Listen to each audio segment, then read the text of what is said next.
Welcome dear rockets, कैसे हैं आप सभी। तो आज हम लेकर आ गए एक ऐसी फैंटेसी कॉमेडी मूवी जो 1991 में रिलीज हुई थी। लेकिन हाँ, ये आपको भरपूर एंटरटेन करने जा रही है, इसकी गारंटी है, क्योंकि कहानी है इतनी इंटरेस्टिंग। एक प्लेबॉय जो लड़कियों को खिलौना समझता है, उनका इस्तेमाल करता है, और जब अगला खिलौना मिला तो पहली वाली को छोड़ देता है। उसने कई लड़कियों के दिल के साथ ऐसा खिलवाड़ किया होता है। उनमें से 3 लड़कियां उससे बदला लेने का करती हैं फैसला, और तीनों मिलकर उसे जान से मार डालती हैं। मरने के बाद स्वर्ग और नरक के बीच में अटका होता है वो। तभी भगवान उसे एक ऐसा ऑप्शन देते हैं, और दोस्तों, उस ऑप्शन को सुनने के बाद प्लेबॉय ने क्या किया, क्योंकि वो ऑप्शन था इतना खतरनाक। अब वो ऑप्शन को सुनकर क्या करेगा, ये बहुत ही इंटरेस्टिंग और एंटरटेनिंग ढंग से दिखाया गया है इस मूवी में, जिसका नाम है स्विच। तो वीडियो को एंड तक देखिए, लाइक एंड शेयर जरूर कीजिएगा। तो मूवी की शुरुआत में अपने हीरो को दिखाते हैं, जिसका नाम है स्टीव। उसकी आंख किसी लड़की पे पड़ी नहीं कि बस उसे तुरंत अपनी गर्लफ्रेंड बना लेता है, और फिर उसका पूरा फायदा उठाता है, और फिर जब मन भर जाए उसे अपनी लाइफ से निकाल फेंक कर दूसरी को ढूंढ लेता है।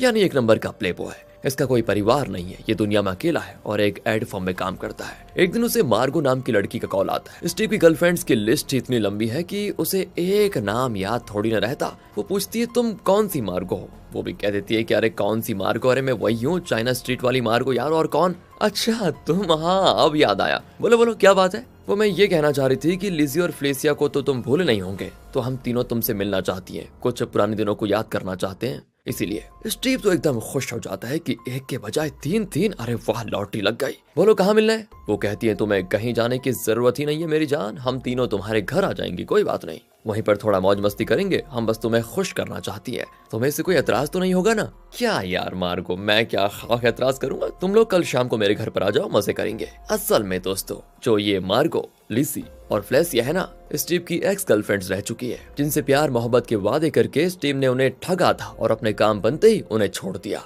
तीनों के अंदर अब स्टीव से बदला लेने की आग चल रही है, और इसीलिए इन्होंने मिलकर स्टीव का खात्मा करने का एक मास्टर प्लान बनाया है। इतना ही नहीं, वो नहीं चाहती कि स्टीव के हाथों और एक भी लड़की धोखा खाए। तो अगली शाम को तीनों स्टीव के अपार्टमेंट में आ जाती हैं। बाथटब में स्टीव तीनों के साथ भरपूर मजे लूटने की कोशिश करता है, पर तीनों उसके हाथ बांध देती है और कहती है, अब तुम इतना एंजॉय करने वाले हो कि एकदम स्वर्ग में पहुंच जाओगे। ये कहकर तीनों उसे बाथटब में ही डुबोकर मार डालती हैं, एंड फिर उसकी बॉडी को डिस्पोज करने का तरीका सोचने लगती है। लेकिन इतने में स्टीव बाथटब में से उठ जाता है। असल में वो मरा नहीं था, बेहोश हो गया था। वो तो इन तीनों के पीछे ही पड़ जाता है। लेकिन पता है, मार्गो अपने साथ एक गन लाई थी, जिसे उसने छुपा के रखा हुआ था। उससे वो स्टीव को शूट करके फाइनली मार डालती है। दोस्तों, यहाँ से सीधे दिखाते हैं स्टीव को एक अंधेरी जगह पर, यानी उसकी आत्मा खड़ी हुई है वहाँ पर। तभी ऊपर से तेज रोशनी आती है, और एक औरत और एक मर्द की आवाज आती है। वो कहते हैं कि सुनो बच्चा, तुम्हारी तीनों एक्सेस ने तुम्हें मार डाला, तुम मर चुके हो। स्टीव तो चिल्लाने लगता है कि नहीं, मैं मरना नहीं चाहता। पर बच्चा, अब कुछ नहीं हो सकता, क्योंकि तुम्हारी आत्मा शरीर से निकल चुकी है, तुम जिंदा नहीं हो सकते। जरा 1 मिनट रुको, मैं तुम्हारे पाप और पुण्य का हिसाब चेक करता हूँ, तब पता चलेगा कि तुम्हें स्वर्ग भेजना है या फिर नरक। वैसे तुमने अच्छे काम तो बहुत किए हैं, जिससे तुम्हें स्वर्ग में जगह मिल सकती है, लेकिन उससे भी ज्यादा तुमने लड़कियों का शाप कमा के रखा हुआ है, और इसी वजह से तुम्हें नरक जाना पड़ेगा। स्टीव तो कहता है कि नरक में मुझे गर्म तेल में डालकर फ्राई करेंगे क्या सर, प्लीज मुझे वहां मत भेजिए। तब औरत की आवाज आती है और कहती है, हम तुम्हें एक चांस देना चाहते हैं, तुम्हें वापस धरती पर भेजने को हम तैयार हैं, लेकिन तुम्हें वहां पर एक ऐसी लड़की को ढूंढना होगा जो दिल से तुम्हें प्यार करती हो, यानी सच्चा प्यार करती हो, और अगर तुम सफल हुए तो स्वर्ग मिलेगा तुम्हें, वरना तुम्हारी धुलाई करके हम खुद तुम्हें नरक में भेज देंगे। स्टीव कहता है कि बस एक ही लड़की तो ढूंढनी है, मेरे पास वैसे भी बहुत ही स्टॉक है, उनमें से एक तो जरूर मिल जाएगी मुझे, जो मुझसे सच्चा प्यार करती होगी। मुझे मंजूर है देवी, हाँ, लेकिन एक बात बता दीजिए, अभी आप अपने वादे से मुकरेंगे तो नहीं ना? बेटा, भगवान पे शक मत करो, हम अपना वादा कभी नहीं तोड़ते, और तुम वापस धरती पर जा सकते हो। अब सीधे दिखाते हैं स्टीव को धरती पर। अपने अपार्टमेंट में लौट आया वो, और उसके शरीर में अब गोली लगने का निशान भी नहीं होता। लेकिन वहाँ पर एक आदमी बैठा होता है जो स्टीव को नहीं देखता। ये असल में दोस्तों यमराज है। वो तो भगवान से पूछता है कि क्या बॉस, मैं कितनी उम्मीद लिए बैठा था कि ये नरक जाएगा और इसे गर्म तेल में फ्राई करवाऊंगा, आपने इसे ऐसा ऑप्शन देकर मेरे काम में टांग क्यों उड़ाया? भगवान कहते हैं कि उसने कई अच्छे काम भी तो किए हैं, लेकिन सिर्फ लड़कियों के मामले में वो थोड़ा खिसक गया था, जिसकी वजह से उसे नेगेटिव पॉइंट्स मिले हैं बस। लेकिन अगर उसने सच्चा प्यार करने वाली लड़की को नहीं ढूंढा तो उसकी जान तुम्हारी हुई समझो, फिर तुम उसको नरक में लेकर जाओ या कहीं भी। लेकिन बॉस, ये दिखने में तो ठीक ठाक लगता है, पैसे वाला भी है, इसके लिए ऐसी लड़की को ढूंढना बड़ा आसान है। अगर सिर्फ खूबसूरती और पैसों के बल पर इसे स्वर्ग मिलेगा तो इसका क्या फायदा भगवान, ये लाइफ में कुछ सीखेगा ही नहीं। भगवान कहते हैं तो तुम करना क्या चाहते हो यमराज? बॉस वो आप मुझ पर छोड़ दीजिए, मैं इसे ऐसी सीख दूंगा कि इसकी जिंदगी का भी कोई मतलब निकल आएगा। और फिर इसके लिए भगवान भी मान जाते हैं। आपको क्या लगता है ये यमराज स्टीव को क्या पाठ पढ़ाने वाला है? अगर आपने गैस कर लिया है तो थम्स अप कीजिए दोस्तों लाइक बटन पर। तो यहाँ पर बात आगे बढ़ती है और यमराज स्टीव को ऐसा पाठ पढ़ाता है ना, जिससे कि स्टीव को पता चल जाए कि लड़की होने का मतलब क्या होता है, उसकी लाइफ में कितनी मुश्किलें भरी होती है। तो वो स्टीव को लड़की बना देता है। इस बात से बेखबर स्टीव रोज की तरह टॉयलेट जाता है, लेकिन बौखला जाता है यार। कहता है कि सिस्टम चेंज कैसे हो गया, शॉक में हो जाता है वो, और इस तरह शॉक में वो तुरंत बेहोश हो जाता है। अब जो स्टीव की पड़ोसन थी वो सिक्योरिटी को कॉल करके कहती है कि स्टीव के घर से किसी लड़की की चीख सुनाई दी थी। सिक्योरिटी तुरंत जाकर चेक करता है तो वहाँ स्टीव पड़ा होता है, मतलब पड़ी होती है। इतने में स्टीव को होश भी आ जाता है। वो आईना देखता है तो सीधा चिल्ला देता है, हे भगवान, मुझे लड़की ढूंढने के चक्कर में आपने मुझे लड़की बना दिया, धोखा दिया भगवान आपने मुझे, और दीदी जी आपने भी। इस तरह बड़बड़ाते हुए वो अपना सर पीट रहा होता है। सिक्योरिटी पूछता है कि तुम स्टीव की कौन लगती हो बताओ। स्टीव कहता है कि मैं स्टीव की बहन हूँ, एक बुरा सपना देखा था इसलिए चिल्ला दिया और बाथरूम में बेहोश हो गई थी, कुछ नहीं था। और सिक्योरिटी भी कंफ्यूज होकर चला जाता है। अब स्टीव सोच में पड़ जाता है कि कल क्या हुआ था मेरे साथ। 3 लड़कियां आई और उन्होंने मुझे मार डाला, फिर भगवान ने मुझे एक चांस दिया और मैं वापस घर पर आया। सुबह तो मैं मर्द ही था, अचानक औरत कैसे बन गया? ओह, मुझे लगता है कि मैंने कितनी सारी लड़कियों को धोखा दिया था, तो मुझे उन लड़कियों की तकलीफों का एहसास दिलाने के लिए ही भगवान ने मुझे इस तरह बना दिया, शायद यही हो सकता है। और तब एक कॉल आता है जो स्टीव के फ्रेंड वॉल्टर ने किया था। अब स्टीव तो भूल जाता है कि वो लड़की बन चुका है, तो वो तो अपने स्टाइल में बोलता है, लेकिन आवाज तो लड़की की निकलेगी ना। वो कहता है कि हाँ यार वॉल्टर, कैसे हो तुम? वॉल्टर पूछता है, अरे आप कौन है? स्टीव फिर खुद को संभाल कर कहता है कि मैं स्टीव की बहन हूँ। पता नहीं ये स्टीव कहाँ चले गया सुबह सुबह। वैसे मुझे लगता है कुछ दिनों से बहुत ही डिस्टर्ब लग रहा था वो, और कह रहा था कि मैं ये घर, ये काम, ये सब को छोड़कर कहीं जाना चाहता हूँ, तो प्लीज मुझे उसके बारे में अब तुमसे बात करनी है, कर पाओगे? वॉल्टर कहता है कि ठीक है, मैं एक बार में हूँ, तुम आ जाओ। लेकिन दोस्तों स्टीव सबसे पहले मार्गो के पास जाता है, क्योंकि उसी ने प्लान करके स्टीव की जान ली थी। पर उसका लड़की वाला रूप एकदम दुबला होता है, तो उसका पुराना ड्रेस बहुत ही ढीला होता है, एकदम जोकर लगती है वो, मतलब स्टीव लगता है। मार्गो सो रही होती है। स्टीव उसके पास आकर कहता है कि लगता है स्टीव की जान लेकर बड़े चैन से सो रही हो तुम। एंड वो चौंक कर उठती है और पूछती है तुम कौन हो? स्टीव कहता है कौन क्या है, मैं स्टीव हूँ, मरने के बाद लड़की बनकर जिंदा हो गया हूँ। मार्गो तो हंस पड़ती है इस पर कि ये तो हो नहीं सकता। लेकिन जब स्टीव उसके और अपने बीच हुए इंटीमेट बातें बताता है, और वो भी डिटेल्स में, कि स्टीव को किस तरह तुमने बाथटब में डुबोया था और फिर उसे शूट कर दिया था, तो वो बौखला जाती है। स्टीव कहता है कि मैंने लड़कियों के साथ जो किया, उन गलतियों को सुधारने के लिए भगवान ने मुझे लड़की का रूप दे दिया है। अब औरतें क्या करती हैं, उनकी क्या जरूरतें हैं और क्या तकलीफ है, वो सब मुझे सिखाओगे तुम, समझी? अगर तुमने मेरा साथ नहीं दिया तो मैं पुलिस को तुम्हारे उस कांड के बारे में सब कुछ बता दूंगा, सबूत के साथ। मार्गो यहाँ डर जाती है, लेकिन फिर भी उसे स्टीव की कहानी पर यकीन ही नहीं होता। फिर स्टीव वॉल्टर से मिलने बार में आता है। वॉल्टर कहता है कि स्टीव की तो कोई बहन ही नहीं है, तुम कौन हो? अब यहाँ स्टीव थोड़ा डगमगा जाता है और कहता है मैं उसकी सगी बहन थोड़ी ना हूँ, उसकी चचेरी बहन हूँ। वो स्टीव पता नहीं सुबह से कहाँ लापता है, शायद उसके ऑफिस में कुछ पता चले वहाँ उसने वहाँ पर कोई नोट वगैरह छोड़ा होगा, क्या पता कुछ उससे पता चल जाए। वॉल्टर कहता है तुम्हें कैसे पता कि वो ऑफिस में नोट छोड़ गया होगा? स्टीव भी कहता है कि तुम तो चुप ही रहो, ज्यादा सवाल मत करो, तुम्हें अपने दोस्त की फिक्र नहीं है क्या? कहकर वो वॉल्टर को अपने साथ ऑफिस लेकर जाता है। वहाँ उसके असिस्टेंट से वो पूछते हैं तो वो कहती है मैंने कल शाम को स्टीव को देखा था, सुबह तो वो यहाँ आया ही नहीं। वॉल्टर अब स्टीव की केबिन में चेक करता है, लेकिन वहाँ कोई नोट नहीं होता। तब स्टीव खुद कहता है कि मैं एक बार चेक कर लेती हूँ। फिर वो अंदर जाता है एंड वो अपने हाथ का लिखा एक नोट लाया था दोस्तों, जिसे वो खुद ही टेबल के नीचे रखकर फिर उठाकर दिखाता है कि अरे ये रहा नोट, बताओ यहाँ पड़ा हुआ है। तो वो वॉल्टर को नोट देता है और रोने की एक्टिंग भी करता है कि न जाने मेरा भाई कहाँ चला गया। वॉल्टर उसे पढ़ने लगता है। उसमें लिखा होता है कि मैं स्टीव हूँ और अपने होशो हवास में ये नोट लिख रहा हूँ। मैं ये शहर, ये ऑफिस, अपने दोस्त और कॉलीग्स, इन सबको त्याग कर संन्यास लेने के लिए जा रहा हूँ, एक नई शुरुआत करने जा रहा हूँ और यहाँ कभी वापस नहीं आऊंगा। मेरा काम अब मेरी बहन अमांडा संभालेगी। दोस्तों वैसे स्टीव की लेडी वर्जन का नाम है अमांडा। तो आगे लिखा हुआ है मेरी बहन अमांडा अब इंडस्ट्री में बहुत ही एक्सपीरियंस्ड है, वो इस एड फर्म की तरक्की के लिए काम करेगी, प्लीज उसे हायर कर लीजिए। वॉल्टर बड़ा दुखी होता है कि अब उसका दोस्त कभी वापस नहीं आएगा। स्टीव के असिस्टेंट की आंखों में भी आंसू भर आते हैं। स्टीव उसे सीने से लगा लेता है और दिलासा देता है, लेकिन असिस्टेंट तो फूट फूट कर रोने लग जाती है।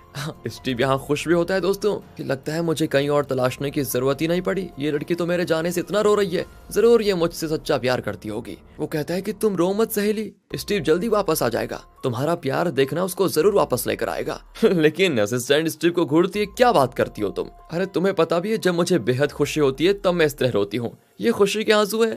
अच्छा हुआ उस मनुष्य आदमी से पीछा छूटा कम से कम, मेरा बस चलता ना तो मैं तो खुद उसको जान से मार डालती। दोस्तों ये कहकर वो खुशी के आंसू बहाती हुई बाहर चले जाती है। स्टीव मायूस हो जाता है कि ये तो उल्टा हो गया, मेरे जाने से ऐसे इतनी खुशी हो रही है बताओ। फिर ऑफिस में वो एक और लड़की से मिलता है और पूछता है कि स्टीव मेरा भाई था, उसके बारे में तुम्हारा क्या ख्याल है? ऑफिस में सब उसे पसंद तो करते थे ना, पर वो कहती है कि कौन उल्लू कहता है कि उसे स्टीव पसंद था। एक कागज पे लड़की शब्द लिखकर उसे दे दो ना तो घंटों तक उसके साथ पड़ा रहेगा तुम्हारा भाई। एकदम घटिया आदमी था वो, उसका तो नाम ही मत लो मेरे सामने और तुम भी निकल जाओ अभी। अब दोस्तों स्टीव रियलाइज करता है कि जो लड़कियां उसके सामने हंस हंस कर बात करती थी वो सच में उसके बारे में कितना गंदा सोचती हैं। उसे शर्म आती है खुद पर कि मैं इतना घटिया आदमी हुआ करता था क्या। लगता है तभी तो भगवान ने मुझे ये सजा दी है। दूसरी ओर मार्गो एक मांत्रिक के पास जाकर पूछती है कि क्या सच में इंसान का पुनर्जीवन हो सकता है? क्या आप ऐसे किसी इंसान को जानते हैं जो पुनर्जीवन लेकर धरती पर आया है? वो भी कहता है कि चांसेस तो हैं, लेकिन इंसान वापस इंसान का रूप नहीं लेते बल्कि भेड़, बकरी, गाय, बिल्ली या किसी और जानवर का रूप ले लेते हैं।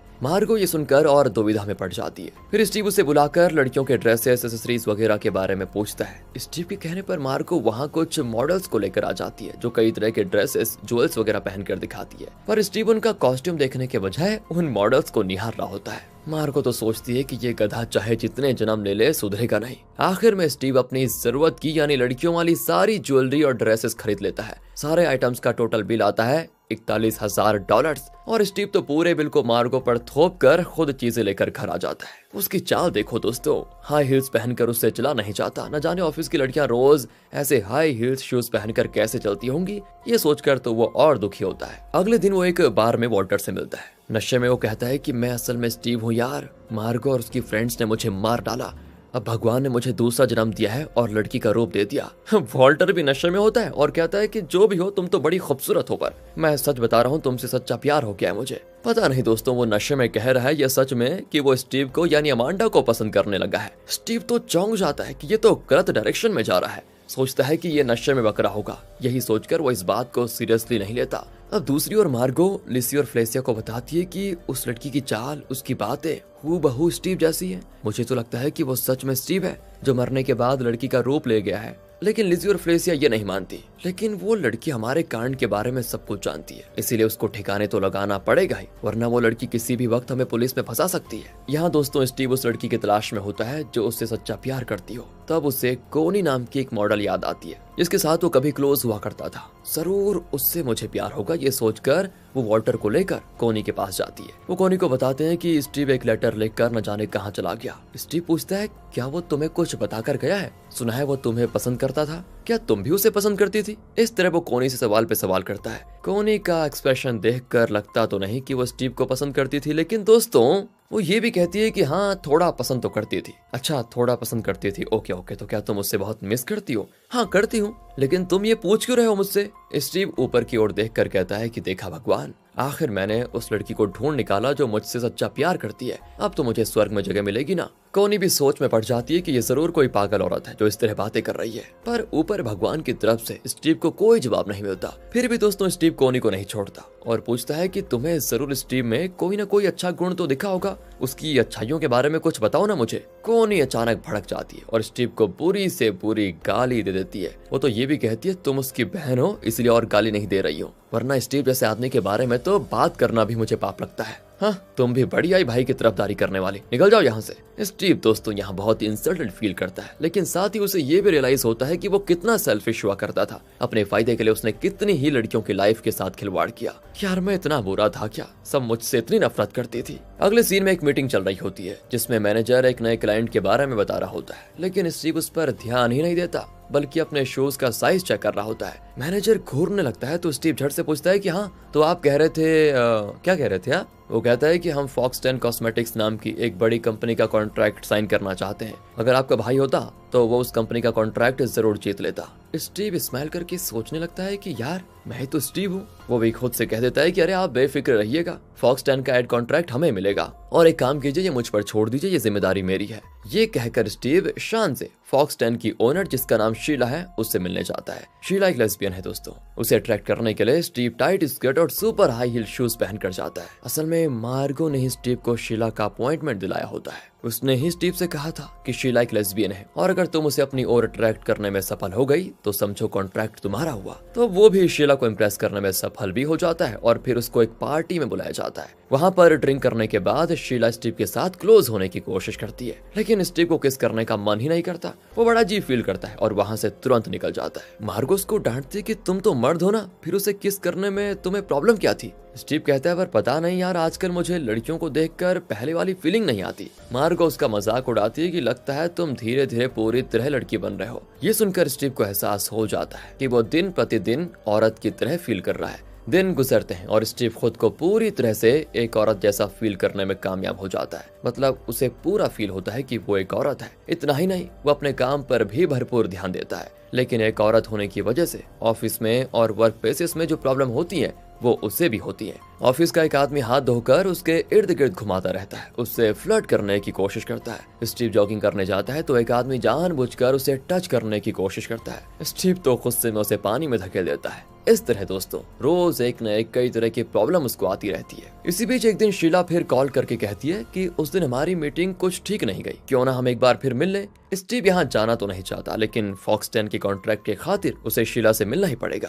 अब दोनों एक पार्टी में मिलते हैं जहाँ शीला फिर एक बार स्टीव के करीब आने की कोशिश करती है, लेकिन इस बार भी स्टीव ये नहीं कर पाता और सच बता देता है कि मैं सिर्फ और सिर्फ तुम्हारा कॉन्ट्रैक्ट पाने के लिए एक लेस्बियन की तरह तुमसे मिली थी। असल में मैं लेस्बियन नहीं हूँ बल्कि एक औरत हूँ। ये सुनकर शीला बहुत दुखी हो जाती है क्योंकि वो सच में स्टीव को यानी अमांडा को चाहने लगी थी। सच सुनकर वो टूट जाती है। अब स्टीव को लगता है कि उसने एक बार फिर एक लड़की का दिल दुखा दिया। मरने से पहले उसने कई लड़कियों का दिल दुखाया था जिसकी वजह से उसे लड़की का रूप मिला था, लेकिन एक बार फिर वही गलती दोहराने का उसे बहुत दुख होता है और उदास होकर वो घर चला आता है। आधी रात को कमरे में कोई आवाज को सुनकर वो उठता है तो अब वो यमराज को देख पाता है। वो घबरा जाता है और पूछता है कि तुम कौन हो, मेरे घर में क्या कर रहे हो। तब यमराज उसे पूरी कहानी सुनाता है और बताता है कि मैं कई दिनों से तुम्हें देख रहा हूँ। मुझे नहीं लगता कि तुम ऐसी लड़की को ढूंढ पाए हो जो तुमसे सच्चा प्यार करती है। खामखा अपना और मेरा टाइम वेस्ट कर रहे हो। चलो मेरे साथ नरक में, नरक तुम्हारा इंतजार कर रहा है। स्टीव तो चिल्लाकर कहता है कि देखो तुम्हारे और मेरे बीच डीलिंग नहीं हुई थी। मेरी डीलिंग भगवान और देवी के साथ हुई थी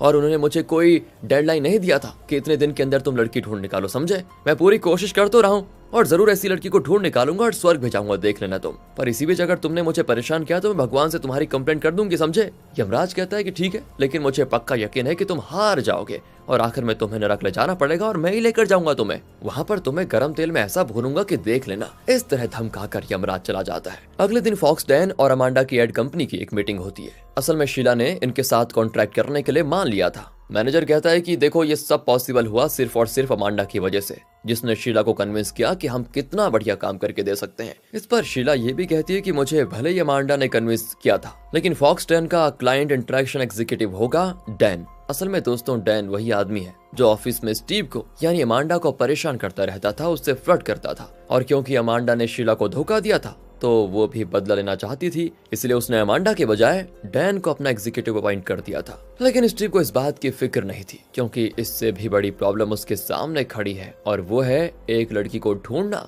जो उससे सच्चा प्यार करे। वो अपनी पहचान की सभी लड़कियों को कॉल करके स्टीव के बारे में अच्छा ओपिनियन लेने की भरपूर कोशिश करता है, लेकिन कहाँ यार, एक भी लड़की स्टीव के बारे में कुछ भी अच्छा नहीं कहती। स्टीव को तो खुद से अब नफरत हो जाती है कि मैं कितना बुरा और कितना सेल्फिश था। लेकिन वो अपनी लाइफ को अब चेंज करने की कोशिश करता है। बाल कट करके अपना ड्रेस और बिहेवियर चेंज करता है। एक दिन वो बार में वॉल्टर को बताता है कि मेरा भाई एक नंबर का घटिया आदमी था। औरतों को तो वो अपने पैर की जूती समझता था और उसने अपनी पूरी जिंदगी इस तरह लड़कियों को बर्बाद करने में गुजार दी। मैं तो चाहती हूँ कि वो नरक में जाए। वॉल्टर को उसकी एक भी बात समझ में नहीं आती। दोनों खूब पीते हैं। वॉल्टर नशे में धुत होता है और स्टीव उसे उठाकर घर ले जाता है। वॉल्टर पहले से अमांडा से प्यार कर रहा था दोस्तों, तो वो अमांडा के साथ क्लोज होने लगता है और क्योंकि स्टीव पूरी तरह से अमांडा बन चुकी है तो उसके अंदर भी प्यार की फीलिंग्स आ जाती है। दोनों इंटीमेट हो जाते हैं। लेकिन अगली सुबह जब स्टीव को पता चलता है कि कल रात क्या हुआ तो वो वॉल्टर पर बरस पड़ता है कि तुमने मेरे साथ ये क्या किया, तुम मेरे दोस्त थे, हमें ये गलती नहीं करनी चाहिए थी। स्टीव दोस्तों भले ही औरत बन चुकी है लेकिन दिमाग में उसके अभी भी यही थॉट्स हैं कि वो मर्द है और वो ये एक्सेप्ट ही नहीं कर पाता कि वो एक आदमी के साथ इंटीमेट हो गया।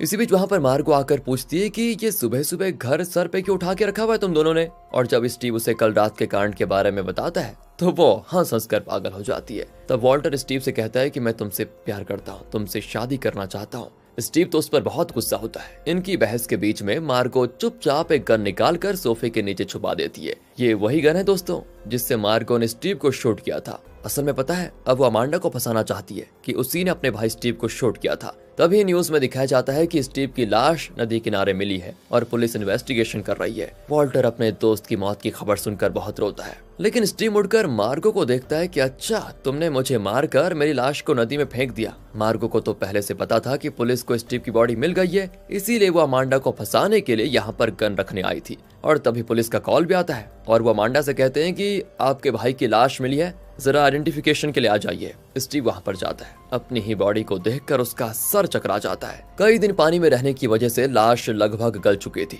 स्टीव एकदम मायूस होकर घर लौटता है तो पूरा घर तहस नहस पड़ा होता है। सिक्योरिटी कहता है कि पुलिस ने यहाँ पर तलाशी ली थी और उन्हें यहाँ पर एक गन मिला था, जरूर आपको अरेस्ट किया जाएगा। और अब क्योंकि दोस्तों ये खून मार्गो ने किया था तो स्टीव सीधे मार्गो के घर पर जाता है। पर वहाँ अमांडा को फंसाने की खुशी में तीनों कातिल साथ में स्टीव का मजा ले रही होती हैं। स्टीव पहले मार्गो को पकड़कर बुरी तरह पीटता है, फिर उसे पानी में डुबोने लगता है। वो कहती है कि प्लीज मुझे छोड़ दो, मैं कोर्ट में सच कबूल कर दूंगी। स्टीव कहता है कि अगर पुलिस ने मुझे अरेस्ट कर लिया तो तुम्हें सच बताना पड़ेगा, वरना मैं सच बता रहा हूँ तुम्हारी जान ले लूंगा। ये वार्निंग देकर स्टीव चला जाता है। फिर क्या था दोस्तों, स्टीव हो जाता है अरेस्ट यानी अमांडा। और कोर्ट हियरिंग में जब मार्गो से पूछा जाता है तो वो झूठ बोल देती है कि मुझे लगता है कि ये काम जरूर अमांडा ने किया है और अपना जुर्म छुपाने के लिए ही वो हम सबसे झूठ बोलने लगी है कि मैं स्टीव हूँ और मरने के बाद मुझे भगवान ने औरत बना दिया और फिर धरती पे भेज दिया। बताइए, आप ही बताइए, ऐसा पॉसिबल हो सकता है क्या? अब वॉल्टर बताता है कि एक दिन बार में हम दोनों ड्रिंक कर रहे थे, तब उसने मुझसे भी वही कहा था।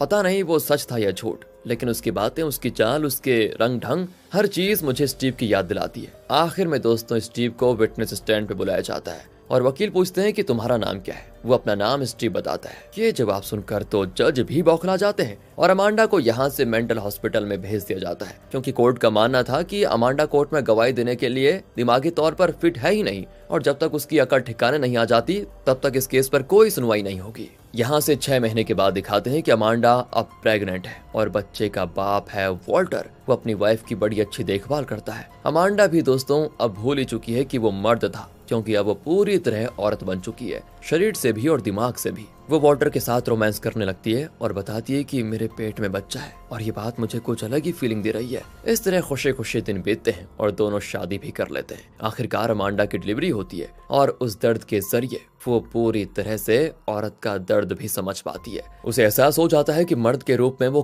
किस तरह सोचता था, औरत के स्ट्रगल्स क्या हैं, उनका दर्द, उनकी अहमियत, इन बातों का उसे कुछ पता नहीं था, ना उसने जानने की कभी कोशिश की थी। औरतों को उसने हमेशा गलत नजरिए से देखा था और ये दर्द उसे औरत के स्ट्रगल के बारे में सब कुछ सिखा जाता है। आखिरकार वो एक लड़की को जन्म देती है, अमांडा मतलब यानी कि स्टीव। जब उस बच्चे को अमांडा के पास लेकर आते हैं तो वो बहुत ही क्यूटली अमांडा की एक उंगली पकड़ लेती है। ये देखकर अमांडा वॉल्टर से पूछती है कि आखिर मुझे वो लड़की मिल ही गई जो मुझसे सच्चा प्यार करती है। मेरी बच्ची मुझसे सच्चा प्यार करती है, यही तो है वो लड़की, मुझे मिल गई मुझे वो लड़की जिसकी मुझे इतने सालों से तलाश थी। इस तरह दोस्तों वो खुशी के मारे बड़बड़ाने लग जाती है। अपनी प्यारी सी बच्ची को फिर एक नजर देखकर उसका जी भर आता है। ओ नहीं, इसी खुशी के साथ वो दम तोड़ देती है। ये कैसी एंडिंग है यार। वॉल्टर रोने लग जाता है। उसने सोचा भी नहीं था कि अमांडा को इस तरह खो देगा। यहाँ पे दोस्तों 2 आवाजें आती है, एक तो अमांडा की और दूसरी भगवान की। भगवान पूछते हैं कि तुमने अपना काम पूरा कर दिया है, अब तुम स्वर्ग जा पाओगे,